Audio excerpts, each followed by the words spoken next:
Welcome to the Encore Audio Archives YouTube channel. I'm Taper Dave, and this is my channel. I've uploaded hundreds of talks here that I've recorded at meetings in West LA, and I've also recorded conventions starting in 2013. I've got a bunch of those up. And Walt and Mary Murray, the original owners of Encore Audio Archives, started the company in the 80s, and Walt recorded Joe and Charlie's and a bunch of stuff down in Vista, California. My sobriety date is June 20th of 1994.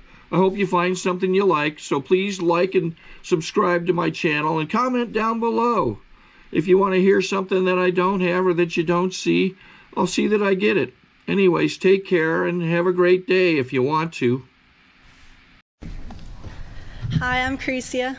Hi, KRICIA. And I'm an Alateen.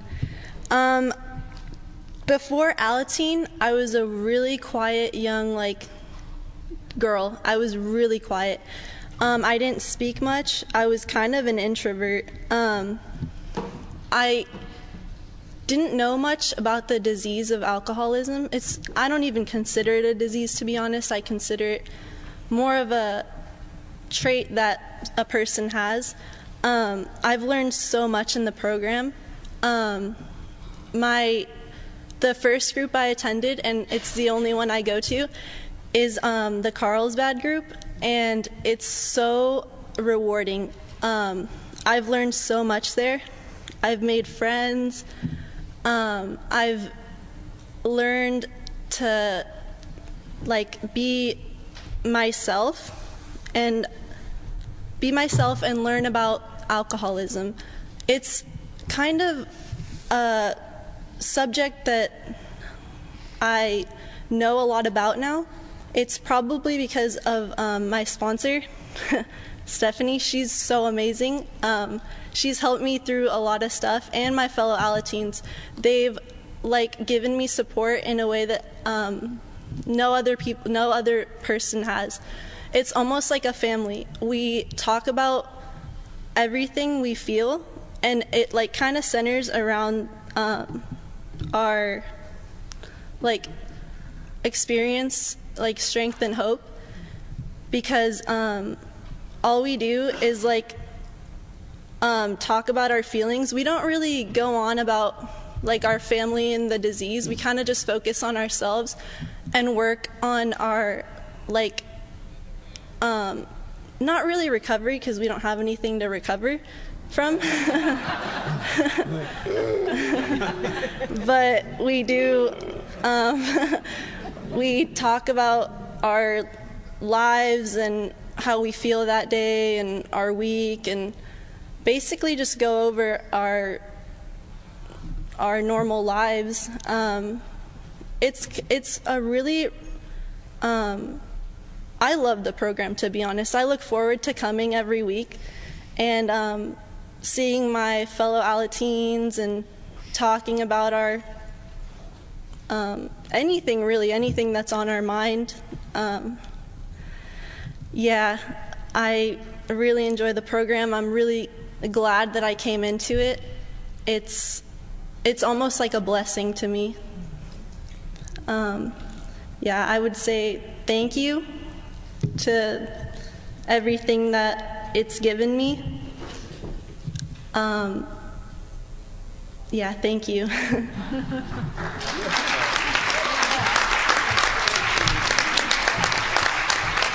Thank you, KRICIA. Okay, he turned the mic up, and so it is with great honor and pleasure that I present to you our Al-Anon speaker, Susan T. from Dana Point.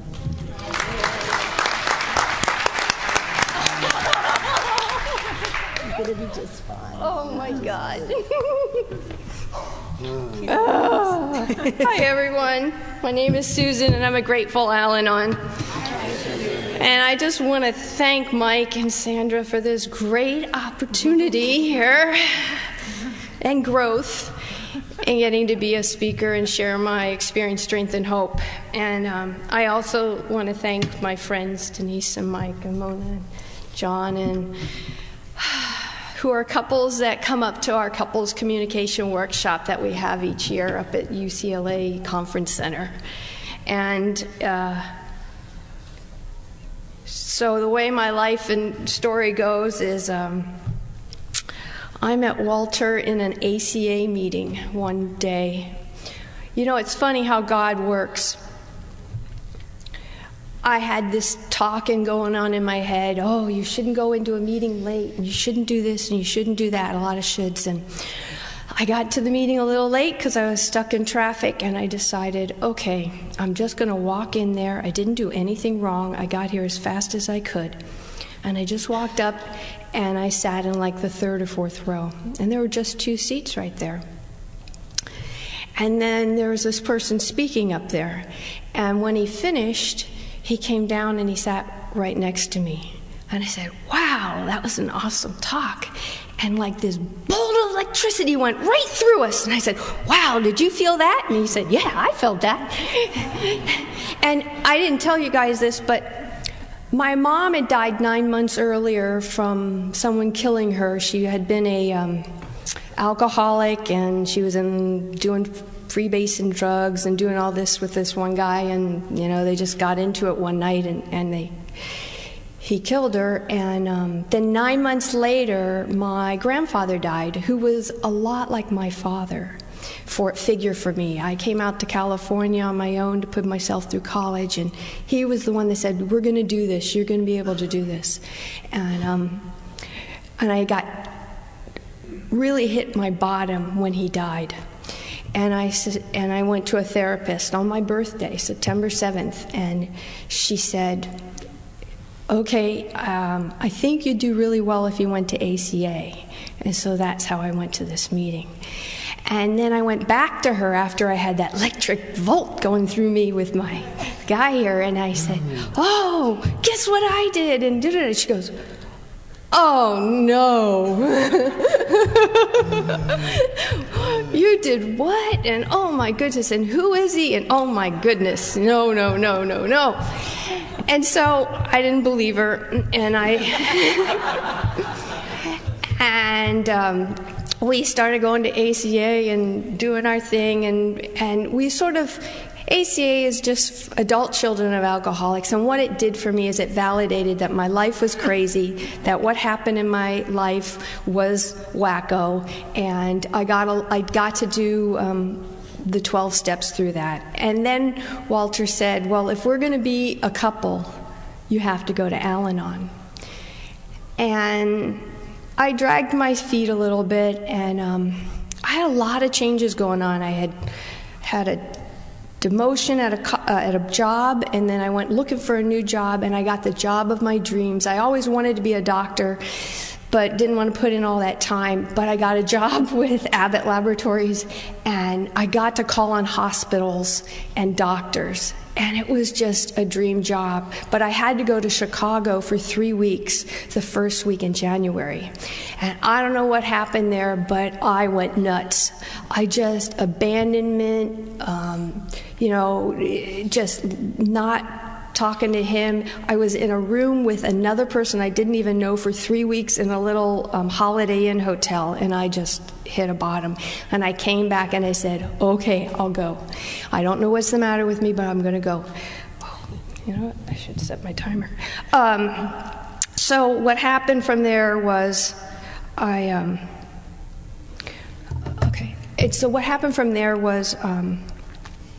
walked in the room, Monday noon meeting in Laguna Beach. It's a really big meeting, like 60 people.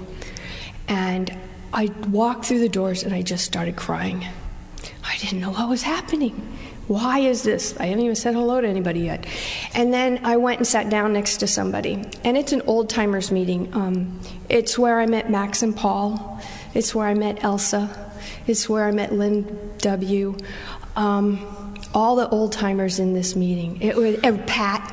Pat used to drive up from Oceanside every week on Monday. It was her whole day, and it really taught me a lot. They're the ones that's making me wear a dress today, They said if you're going to go speak, you got to wear a dress. You act like you're going to see the Queen, the rules. And, it's a good rule. I wouldn't have done it if they didn't have said it to me. And so I sat down next to somebody and they said, okay, are there any questions at about noon? It's the old-fashioned meeting. And I said, yeah, how do you do this? And it was an cranky old-timer. I don't have a resentment against her anymore because I did a few inventories on her. But I said, how do you work this thing? And she said, well, do you have a sponsor? And I said, no. And she says, well, there's a start. And I sat down and I said, will you be my sponsor? And she said, yes. The thing is, she had 6 months. So she checked it out with her sponsor and said, okay, you can be her temporary sponsor until she finds somebody who's her sponsor. And she taught me, she was that welcoming, smiling face with 60 people in the room. And, you know, this is a room with a lot of old-timers. They all knew each other. They were all talking to each other. And the newcomer that comes in, and I know you guys, they mean well, but you feel sort of lost. So she was that smiling face that saved me a seat. And then I got told, you know, it's a good thing to do service. So they asked for coffee, and I raised my hand, you know, willing Sue.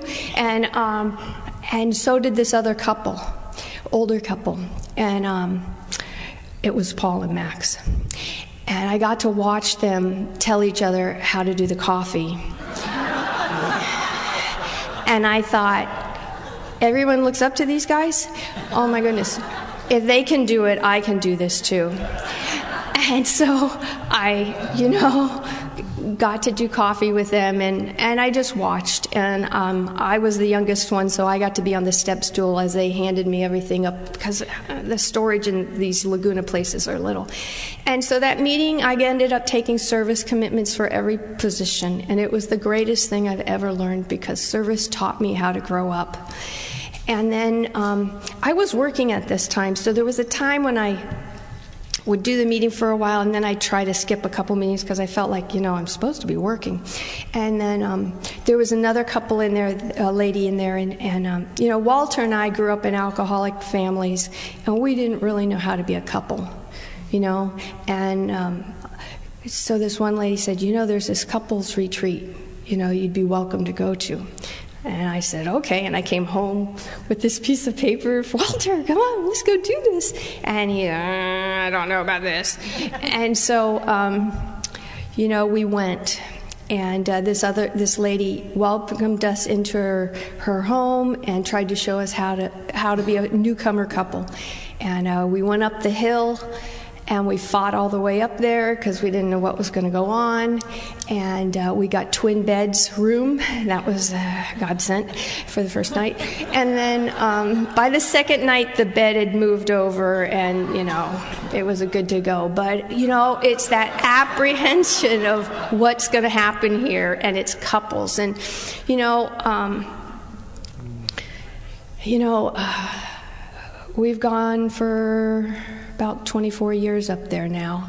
And if it wasn't for that couples retreat, we wouldn't be married. And so what happened, though, is we were invited to a New Year's Eve party. And, oh, you guys, I'm so sorry. Okay, so after the 6-month sponsor person, I found somebody who would be my sponsor, and she'd work me through these steps. And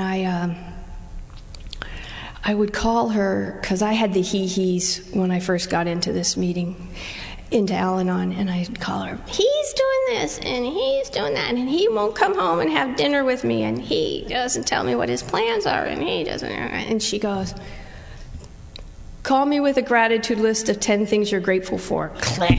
It's like, oh, man. And so I'd call her back. He can breathe. He can walk. He has a job. He can see, you know. I got better, but it took some time. And so I did my steps and with her, and I was very grateful about that. But then she got really busy traveling and stuff, and we were invited to a New Year's Eve party, and Max was there. And she came up to me, she goes, are we ever going to see you at that meeting? You know, you need to have a home group. And I said, oh, okay, I'll try to come back. And I really had to work with myself to give myself that permission to take half the day off. You know, it was a noon to 2 meeting, and you really needed to get there at 11:30, and, you know, I am supposed to be working. And, but that was the first time anybody showed they cared, you know, to be concerned about me. And it wasn't too much later that I asked Max to be my sponsor. And, you know, that group, I got pregnant out of, you know, we wanted to start having kids and stuff, and they threw a baby shower for me, you know, and they all came. And my thing is Walter and I tend to be ahead of all our friends. We're the first to do babies. We're the first to get married, you know. We're out there trudging ahead of everybody else. And, you know, there was one time when my daughter Rachel was sick, and Max called, you know, and left a message. And I really couldn't call her back for about 3 days, because I just, like, you know, I didn't have anybody ever care, you know. And I called her back. She goes, well, I was worried about Rachel. I was like, whoa, somebody cares. Somebody's worried about my stuff. And so I got to be a plan that I went to the Monday noon, and then I would call Max on Tuesday nights when Walter would go to his Al-Anon meeting, and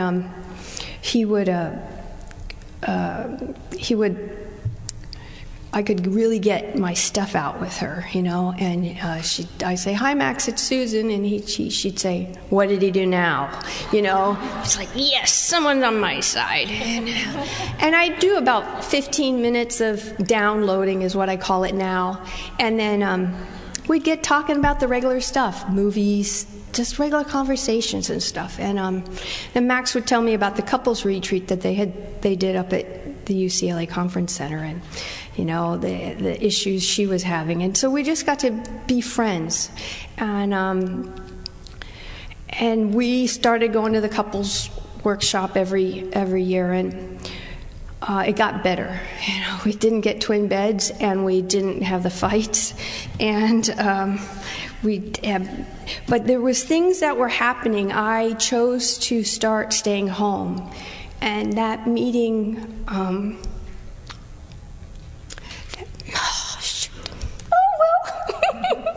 that meeting started a babysitting meeting, so I could go to that meeting. And because Walter traveled a lot, and there wasn't a consistency that I could really get. And I chose to head that up. And, you know, we were paying $30 to $40 a week for babysitters, because at the time they wanted 2 babysitters and all this. And at one time we had 30 kids there, you know. And seeing the old-timers give this money so they could help us newcomers come in is just so giving back. And I can never thank them enough for that. And so what happened was Walter would start traveling, and if you want an alcoholic to do something, you don't tell them what to do. I've learned that. And he'd be leaving, and I say, well, what city are you going to today? And you have a hotel. And I used to get really pissed that he wouldn't tell me these things.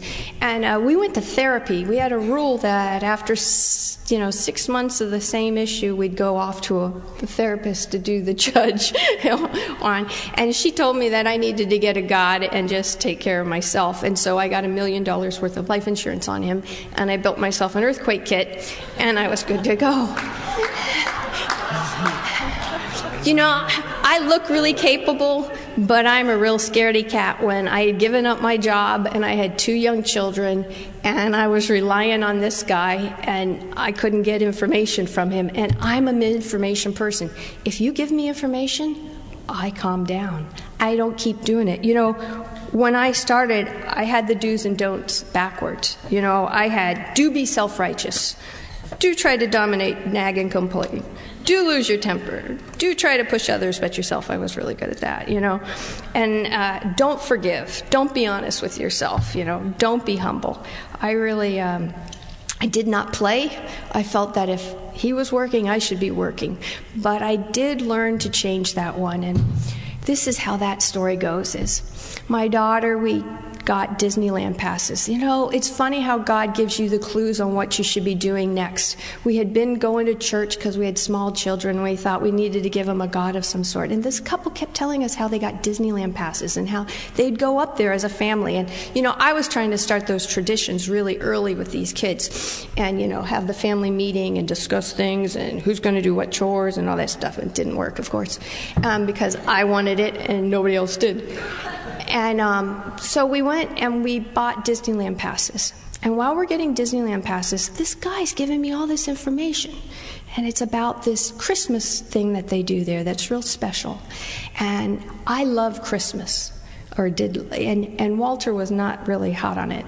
And I'm going, okay, I'm taking it all in. It's about this wonderful weekend. And so in December, it's the first weekend of the month. You have to go there at 5 o'clock, and they used to pass out passes. And then you come back in the evening, and you get to go to this special show. Well, I had probably a 4-year-old and a 7-year-old, so I wasn't going to be able to do that. But I decided I was going to go up there and see the procession and see what it is, because I deserved Christmas, and it really makes me happy. And part of that reason is that I have a father that's an organist, and I grew up in the church, and I just love hearing the songs and the tunes. And so I go there, and Walter said, no, I don't want to go. And I go up to this information booth trying to find out a little information. And I said, there wouldn't happen to be any tickets left for this thing that got given out at 5 o'clock in the morning. They said, no, ma'am, I'm really sorry, there isn't. I said, okay. And I said to my kids, it's always a no if you don't ask. And I said, thank you very much, and I'll just go see the procession. And so we're walking over to the turnstiles, and this person comes running back up. And they said, oh, ma'am, someone just turned in 3 tickets. And I go, oh, my God. Oh, my goodness. And I didn't know what I was getting into, but it was just the most wonderful evening. I bribed my children with Cokes and popcorn, and if they were really good, they'd each get a toy. And I didn't spend a lot of money because I was, you know, a stay-home mom, and I really was tight on the money. And it was beautiful. There were sprays of roses everywhere, and the VP of ABC or whatever Disney owned at the time were there, and all the bigwigs. And it's a 300 choir that is in a Christmas tree. It's a full orchestra. It's a pipe organ. It's handbells. It's those big trumpets going, you know, and all that stuff. And I was just so filled and so happy. And you know, they did good. They got their toy. And then, you know, I just said, thank you, God. You know, and then a couple weeks later, we were there and we're leaving Disneyland. And somebody says, oh, we've got some tickets to a tour. Would you like to go tomorrow? And it's like, oh my gosh. And so my son's still pretty little. You know, he's a 4 or 5-year-old rambunctious kid. And I go, sure, but I had to be back up there at 9 o'clock in the morning. And we get up there, and there's nobody else for that tour except the 3 of us. And we get our own little special tour, and, you know, he was short, so he couldn't go on certain rides.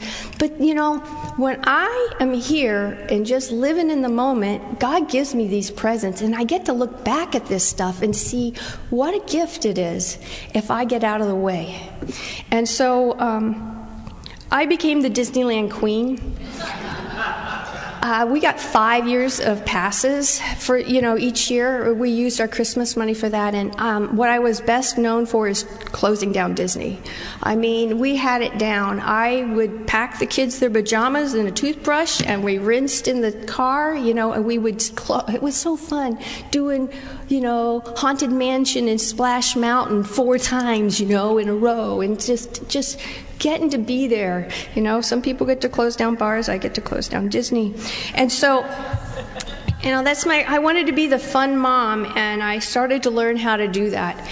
And, you know, Walter, I was still a little bit on his case a lot, but we were getting better. And, you know, I always tried to push him more than I thought he should be doing, and telling him how many meetings he should be going to once in a while and things like that. But, you know, overall, I started getting more on my side of the track. And then I got in charge of the couples workshop. And You know, what I say up there is AA is the bachelor's degree. Al-Anon is the graduate degree. And the couples workshop is the PhD. Because to go up there every year, and what I really needed to see is the yin and the yang of coupleshood, and how couples could be fighting and be really mad at each other one year, and I'd see them the next year thinking, brace myself, they maybe still be pissed off. And they were in love. You know, they were happy. I once had one couple come up and only one of them came up because they were going to get a divorce. And by the end of the weekend, she was going to give it another try. And what Dr. Paul and Max felt that is if you could, you know, he had that button that said no whining, you know, and, you know, he'd only listen to about 5 minutes of your stuff, and then he'd pretty much be able to diagnose what you needed to do. But the thing is he felt that if you could just go up someplace and be together, you could maybe let go of some of those resentments and some of the things, and you could hear each other and what they were saying truly. And what I have found is Walter will tell me he doesn't like my tone or something like that, and he was right. I used to talk really high. I'm better now, but not all the way some days. And I could hear it through other guys and other women. And there's years that we don't, you know, oh my goodness, but we're so glad we've stuck to it, because by the end of the weekend, it gives us so much hope. And the marriages that are still up there that are 50 years, you know, and stuff like that, just always just seeing everybody keep working on it. So where it's at today is I had 17 years in the program, and I was feeling pretty good. My kids were doing pretty good, and I was in good shape. I was telling Denise, I was doing jazzercise 4 times a week. I had a 6-pack. I was looking good. And I got sick, you know. And everybody kept going, how can you be sick? You eat healthy, you exercise, da, da, da, da. And it was pretty scary. I went down to 105 pounds. And I couldn't find people who knew what was the matter with me, and it hurt. It's a urinary or a bladder issue, and that's how I got my gray hair, because I was worried it was cancer, and I used to color my hair, and I just said, okay, God, I'll do whatever I need to do. And I mentioned it. So this is how it works: is I go to one doctor who my sponsor told me about. They sort of knew what was going on. And then I spoke in a meeting, and I said, I don't like to tell everything that's going on about me, but I said something, and the person came up to me and goes, you know what? My sponsoree has that. Let me give you her number. And then she gave me a name of a group to go to. And from that group, I found a good doctor. And, you know, but it took time, and I had to be willing. And Walter's going, do you really? Can't you stick with the first doctor, you know? And he didn't mean it wrong. He just thought I was starting to go crazy. But it was my journey. And, you know, my sponsor after Max was Karen, and Karen used to say, you need to go get a pedicure. You need to do self-care. And it's like, I can't do self-care. I've got to keep moving and moving on. And it'll cost too much money. That was my big thing, too much money. You know, $30 for a pedicure and then $20 for a babysitter, you know, that's just too much to spend on me. So God had his sense of humor, and now I spend money on me. I went and got a pedicure yesterday. It cost $61, you know. No problem spending money anymore once in a while. And,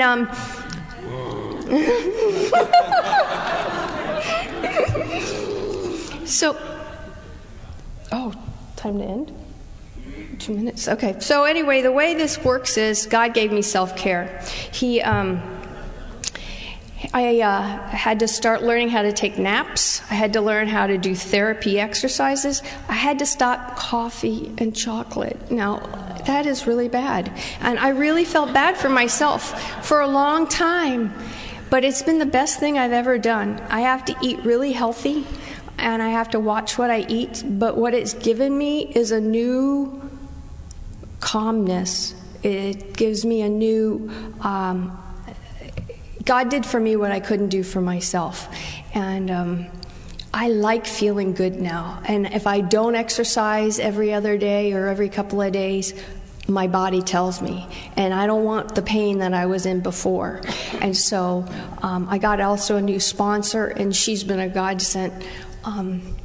She's an AA and Al-Anon, so she's given me a nice different perspective on things. And I needed that. And I worked the 12 steps with her with the Pathways to Recovery, which is an excellent book.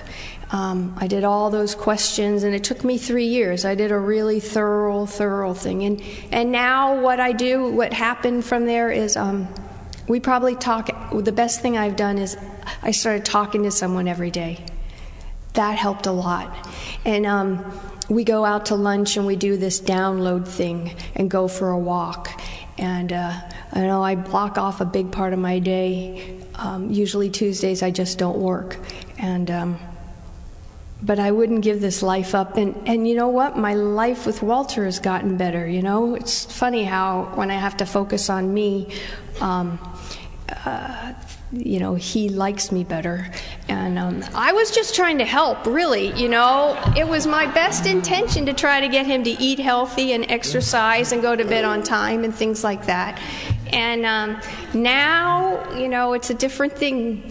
So I owe my whole life to Al-Anon. I'm just so grateful for all that I've been given, and I thank you guys for listening. Thank you. Thank you. Oh, it's over. I gotta get all my stuff.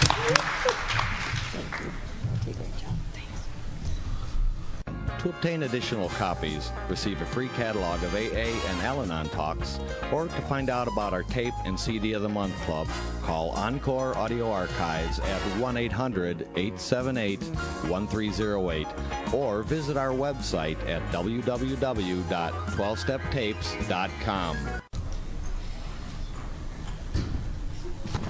Okay.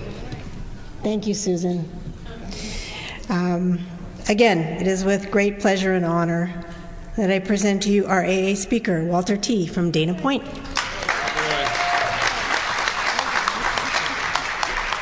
you want me to time you? Yeah, that'd be great. Okay. Thanks. Start.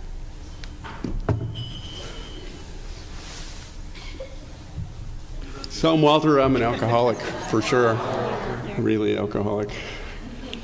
I'm KRICIA did such a great job, actually. It was really great. Thank you for that. And thank you for all of our friends here, my loving wife. I'm really terrified. See, my home group is this 7 a.m. attitude adjustment meeting in Laguna Beach that Dr. Paul started years ago. And it's a big room like this with about, I don't know, this many people in it every morning, and it's only 55 minutes. So we have a timer, and you get 2 to 3 minutes, and when you're done. So I'm really afraid I'm going to talk for about 2 minutes, and then I'll run out of things to say. So,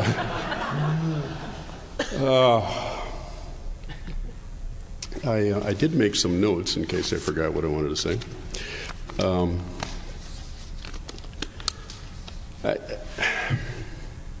I think we're pretty much a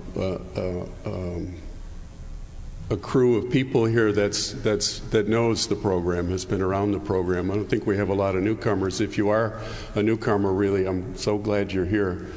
That's and the rest of you for being here, because I really depend on you.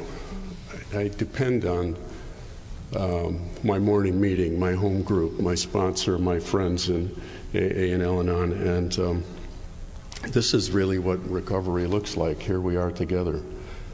We do this together. We're in this thing together, and I didn't grow up that way. I didn't grow up that way at all. I used to go hide in the backyard behind a junk pile, and I used to go hide in closets. That's the way I grew up. I grew up alone, and you know, it's I'm definitely an alcoholic. I come from a long line of alcoholics. I come by it honestly. I liked what you said, KRICIA, about not having anything to recover. I am not one of those alcoholics that lost everything. I never got off the ground, you know.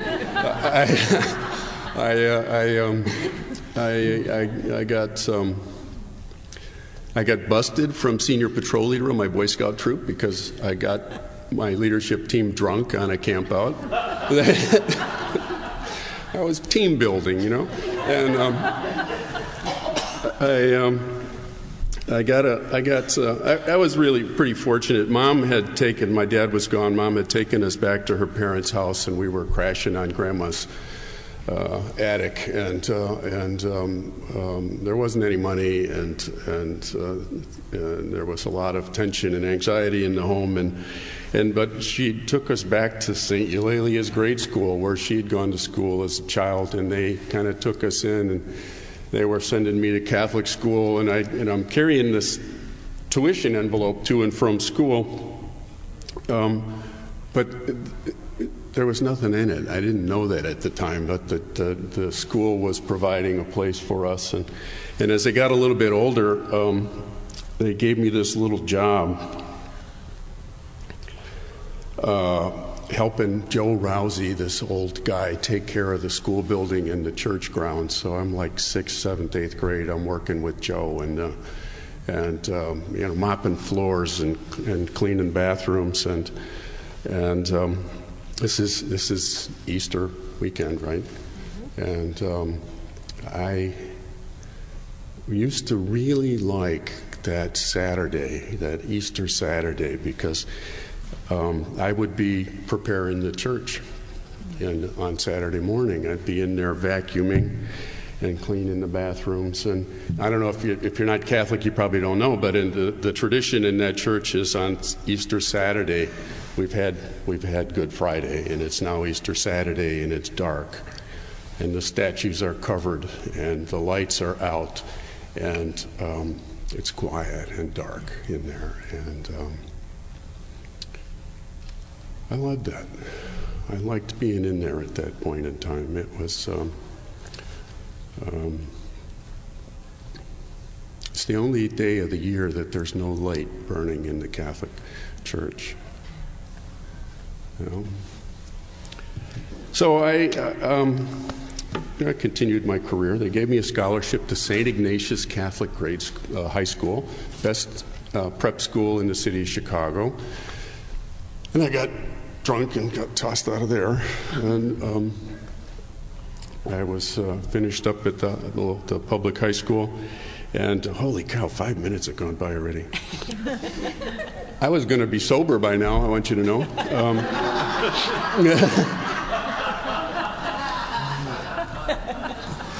Yeah, so I mean, that's my career. I got a really great job right out of high school working for IBM. I was 18 years old, dressed like this, and driving a new car, and it took me about 1.5 years to lose that job.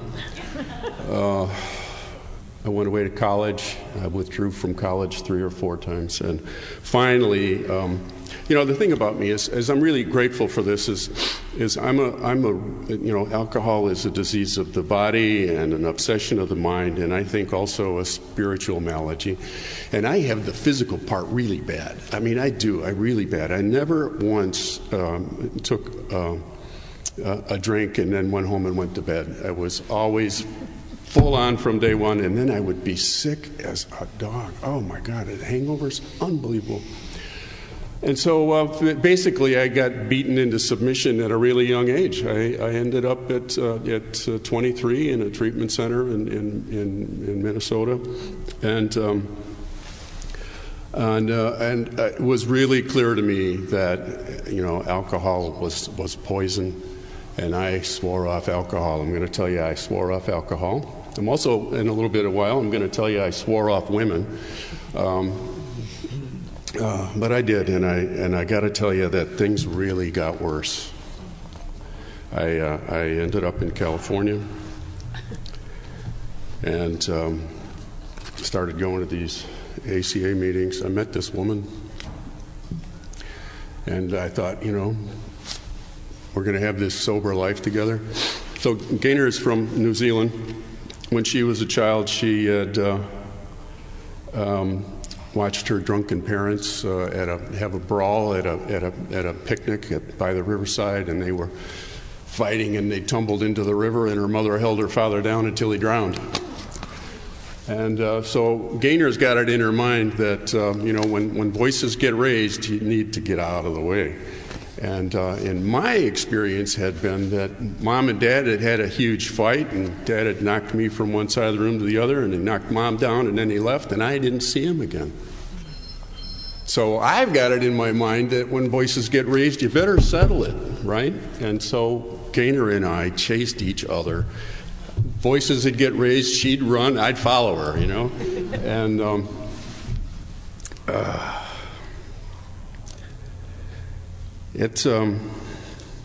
it was really something. And so I want to tell you about the first step. First step says we admitted we were powerless over alcohol. That was clear, I knew that. But have you noticed how it's punctuated? There's this little dash.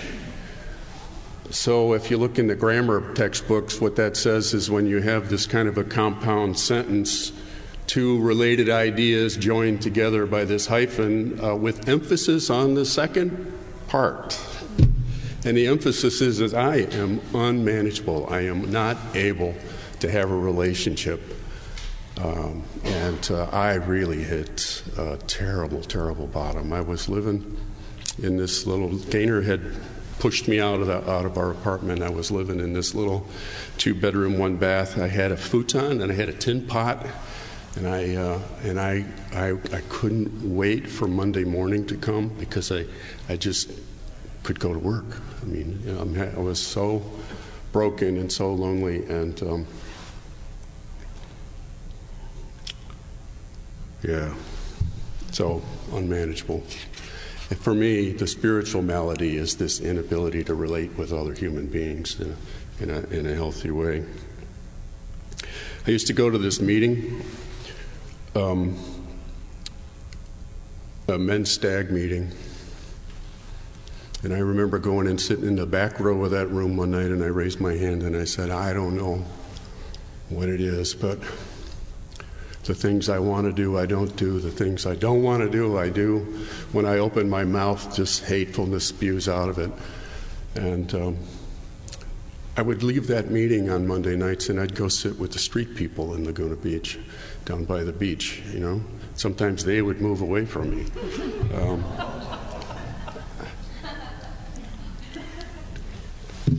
I am going to run out of time. I love this part. This is from Alan McGinnis. It's in the pamphlet about Members I View. He says, Alcoholics Anonymous is a fellowship of men and women who share their experience, strength, and hope with each other that they may solve their common problem, help others recover from alcoholism. We know that part. He goes on, he says, the experiences of alcoholics are essentially the same. While they may differ in circumstances, the theme is always a progressive deterioration of the human personality. This is really alcoholism. It's a spiritual malady. So I'll tell you what saved me. I would go, this meeting was set up on Monday nights in a horseshoe shape. It's in a classroom in a school building. And so there's a horseshoe on this side and then rows like classroom, like seating here. And Johnny Ackerland and Johnny Boyce-Frank and Johnny Crean came to this meeting. And Johnny Ackerland would always come in late, and he would kind of work his way down between the aisles of people to find his seat that we saved for him in the second row at the bottom of that horseshoe. And Johnny would go by and he'd say, I love you. I love you.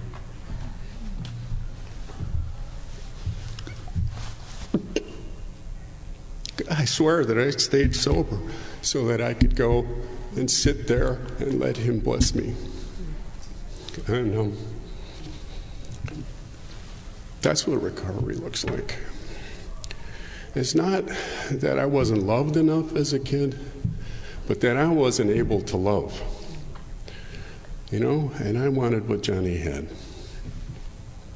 And,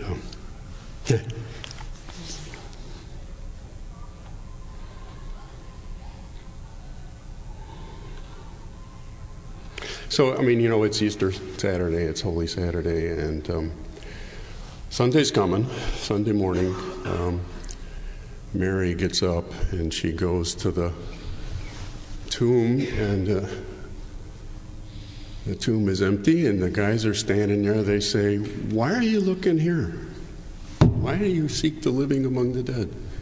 And it is here in community. This is where recovery is. I forgot what I was going to say next.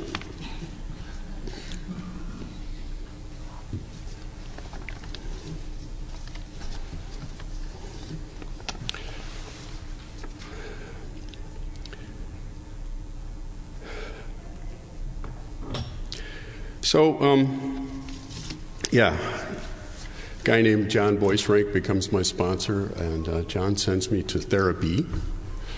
I went to see him. He said, "So tell me what's going on." I shared a little bit of my four-step with him, and he kind of shook his head and okay, and gave me some direction. And I came back a week later, and I shared the same stuff with him again.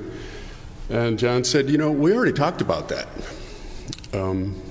I think you need some more help." And he sent me to Jerry Brown, and Jerry played a trick on me. He let me talk for an hour, and then he handed me a tape recording of myself. He said, "Here, listen to this in the car on the way home," and I did, and I was really shocked. Oh man, I was shocked, and I started to really participate more in ACA, and I remember going to a meeting one day, and I raised my hand and I shared. I said, "You know, I know I'm an alcoholic. I know I can't put alcohol in my body, but I got to tell you, I can't do relationships either. I surrender. I give up. I am unfit to be in a relationship with another human being, and I want you to know that I'm okay with that." So great. And so somebody thought that was inspiring. They asked me to be the 10-minute speaker at the Saturday night speaker meeting. And I get up and I go to that podium and I share from the podium. You know, I'm like surrendered to this. I'm okay. I get to, you know, I have this spiritual program, and I'm going to be single and alone and not drink, and I'm going to be good, you know. And then I sit down and there's Sue. It goes kaboom. Tells you a little bit about how God works. Also tells you a little bit about how Susan works. She was warned, you know. She had just heard me say I'm not fit to be in a relationship. And there was something irresistible about that for her.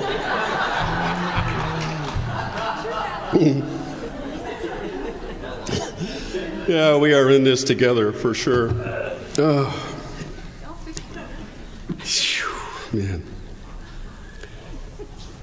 Yeah, and everything she said about Paul and Max and John. John died a few years later, and he had been my sponsor. And when he died, I asked my friend Muriel Zink who would be a good sponsor for me, and Muriel sent me to Paul. And so I ended up there we were, and we ended up at that couples retreat.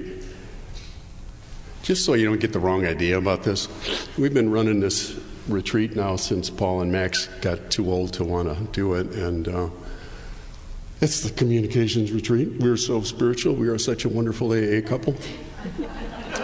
We're up there one morning, and it's Saturday, or maybe it was Sunday morning, I don't know. I kind of nudged Sue early in the morning, and she pushes me away, and I hit the ceiling. I'm out of bed, and I'm yelling, I'm screaming, you.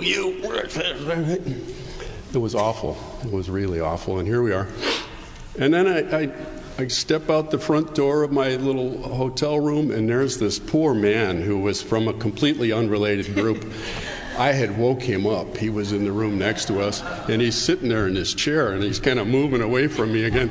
He says, "Oh, what are you here for?" I said, "Oh, the couples communication workshop." We were communicating. Yeah. Oh, man.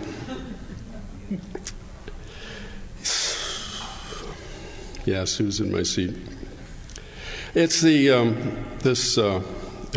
Bill talks about it in the 10th step in the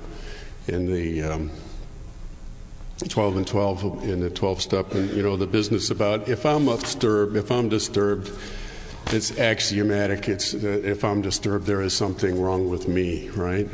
And what happens is I go into this spiral of really hate myself. I'm an awful person. I get into this shame stuff, and my personality begins to deteriorate again, you know. So it's work. It's work.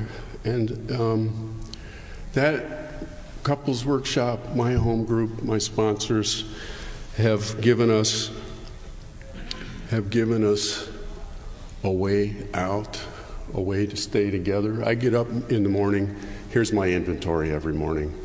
Still sober. Still married. Still working. It's all good, right? So here we are. It's 25 years. We'll have 25 years marriage in the fall. Thank you. 2 beautiful kids. They're growing up. We're kind of looking at the next phase of our life together. It is a real life, real human beings. This isn't, you know, we're not angels. We haven't been transported into the nth dimension.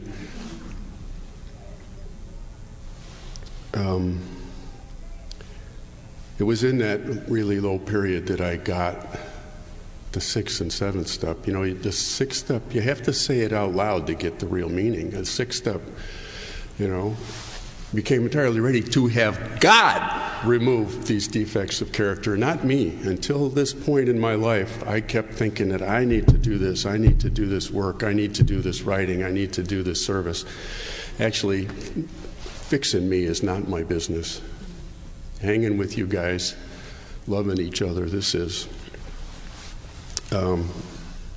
It's been a long journey. It's been a great life together, the two of us. Al-Anon raised our children, as you heard. We're heading into another phase of our life, and it seems sometimes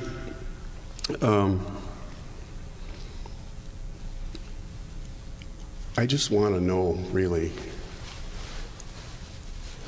There's another story in that other book I talked about where Moses is sitting there and he's talking to God, and God's told him what's coming. There's more work to do in the future, and he says, you know, I've done all this stuff. We've got all this stuff in front of us. It's scary. I just want to see your face. And God explains that isn't for human beings to see the face of God. But I'll tell you what, I'm going to put you in a safe place. And I'm going to cover you with my hands. And then I'm going to pass by and you will see my glory reflected all around you. And so I got to tell you, many, many years, God has put me in a safe place and covered me. And I look out from this podium and I see that glory reflected in all your faces. And it's been a wonderful life. We love you. Thank you.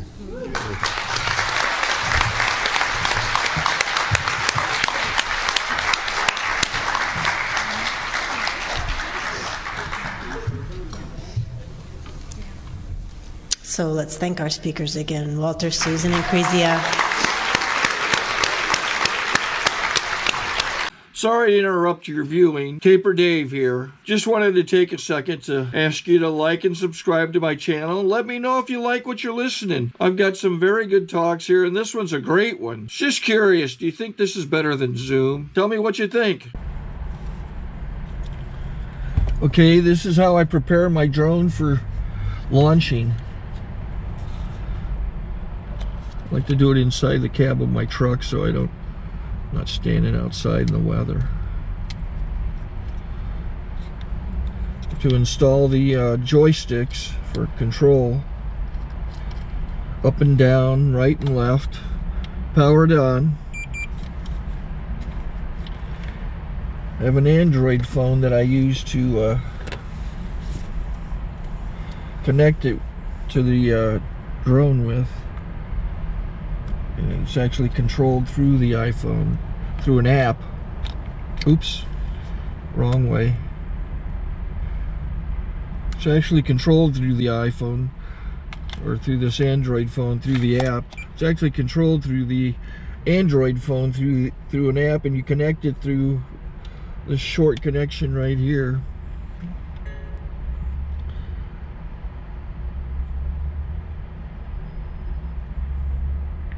Remote control connected. Remote control's connected. So I pull out the drone. I have to extend the legs. Long legs extended first, then the short legs. Remove the gimbal protector. Set that aside, then power it on one short burst, then one long burst. I lay it down. So I have to go to calibrate. So the drone's not connected yet. It shows you here as this drone gets disconnected, even though the remote's powered on. So the drone has to establish it's connected. So I go into the app to calibration mode. First I'll calibrate the remote controller. Start calibration. Out, in, oop, out, in, up, down, and then this little wheel is to control the gimbal. So it's calibrated. Go to gimbal calibration, start calibration, and then it calibrates the gimbal. I don't know if that shows up. The gimbal's moving all over the place. Changes, you can see it on the video. And I'm calibrated to take off. It's acquired 7 satellites at the moment. There are 26 satellites up in the sky, which it has to acquire before you can take off. So it's connected. It's got enough satellites. This is white. I can go to press this little arrow button, swipe right to take off, and it would start the motors if I slid this to the right, but I'll wait till I get outside. Don't want to do it inside.